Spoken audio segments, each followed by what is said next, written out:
Hello everyone, it's me Mahi and welcome to yet another study vlog. So NEET से पहले मेरा एक exam है उत्तराखंड में एंड उस एग्ज़ाम में हमारे 3 सब्जेक्ट तो कॉमन ही है, फिज़िक्स केमिस्ट्री बायो, एंड बस अलग से 2 सब्जेक्ट है जिसकी तैयारी मुझे करनी पड़ेगी अलग से ही। इंग्लिश है एक एंड एक और है। सो मुझे अप्रॉक्स 4 दिन मिले थे तैयारी करने के लिए, उसमें से 2 दिन मैंने ऐसे ही टाइम पास में निकाल दिया और जो 2 दिन बचे उसमें से सिर्फ मतलब ऐसे ही वीडियोस देख ली थी PYQs की 4 5 6 7, क्योंकि पूरा सिलेबस लेके बैठूंगी 2 दिन में तो वो तो नहीं हो पाएगा। सो आखिरी ऑप्शन यही था एंड मैंने यही करा। फिर एग्ज़ाम का एग्ज़ाम हो गया, ट्रिप की ट्रिप हो गई, क्योंकि चाहिए भी थी। एक पहाड़ों वाली इतनी गर्मी में मन तो करता ही है सबका ही, ऑफ कोर्स। सो हमने पहले एग्ज़ाम दिया, मतलब मैंने पहले एग्ज़ाम दिया और उसके बाद जिस एरिया में मेरा एग्ज़ाम पड़ा था वो था चंपावत।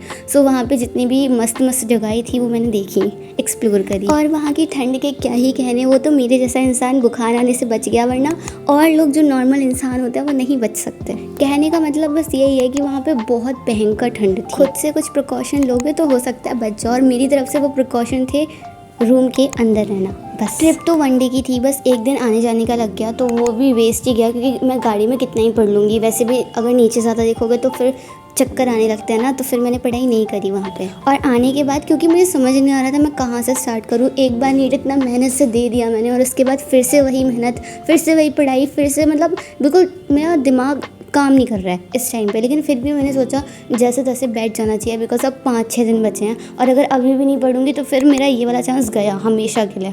और फिर वैसे भी मेरा यही है कि एक ही अटैम्प्ट देना, उसके बाद नहीं देना है, बात खत्म। तो मेरी प्लानिंग कुछ ऐसी थी कि मैं जो भी चैप्टर्स नहीं आ रहे हैं उन चैप्टर्स को एक बार फिर से देख लूँगी। लेकिन जब मैंने देखा तो मुझे कोई सा भी नहीं आ रहा था, तो उस हिसाब से मैंने फिर से प्लानिंग बनाई और उसके हिसाब से मैंने ये सोचा है कि PYQs करती हूँ, जितना हो रहा है उतना हो रहा है, बाकी कोई बात नहीं है।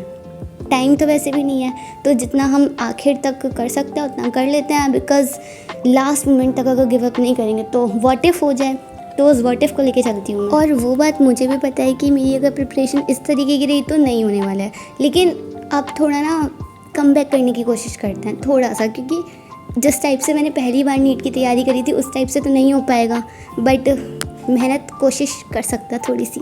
मैं खुद इतना डिमोटिवेटेड हूँ इस टाइम पे, लेकिन फिर भी मुझे पढ़ना पड़ रहा है, मन नहीं है फिर भी, क्योंकि भैया कॉलेज तो चाहिए ना, ऑफ कोर्स सी बात है। और अब मैंने सोचा है कि मैं केमिस्ट्री को ज़्यादा भाव नहीं देने वाली, जो होगा ना, मतलब पिछली बार मैंने केमिस्ट्री को बहुत भाव दिया था तो उसमें मेरा बेड़ा गुल हो गया, तो फिर मैंने सोचा है कि अब मैं फ़िज़िक्स में थोड़ा बहुत ध्यान दूंगी, वरना फ़िज़िक्स में भी छोड़ दूंगी। बस बायो कर लेती हूँ और थोड़ी बहुत केमिस्ट्री, मतलब थोड़ी बहुत जो पिछली बार कर ली थी वो वाली, और थोड़ी बहुत फ़िज़िक्स, बस। And that's it for today's video. मिलते हैं नेक्स्ट वीडियो में, till then take care and bye bye.